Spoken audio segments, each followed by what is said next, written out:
সন্ধেবেলা টিফিনে খেতে চাইছেন মুখরোচক কিছু, যা খেতেও হবে ভীষণ স্বাস্থ্যকর, আবার কোনো রকম মশলা ছাড়াও?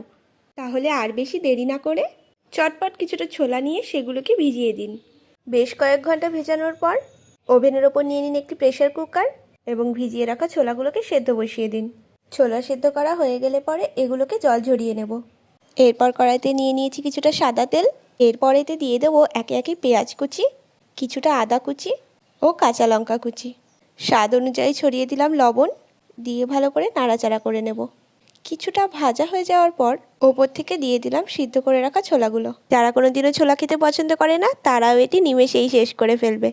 তাই একবার হলেও বাড়িতে এটি বানিয়ে দেখুন, আশা করছি ভীষণ ভালো লাগবে। এরপর ভালো করে নাড়াচাড়া করে নেব ও হয়ে গেলে পরে একটি প্লেটে ঢেলে গরম গরম সার্ভ করব। ভিডিওটি ভালো লাগলে চ্যানেলটিকে সাবস্ক্রাইব করে যাবেন। ধন্যবাদ।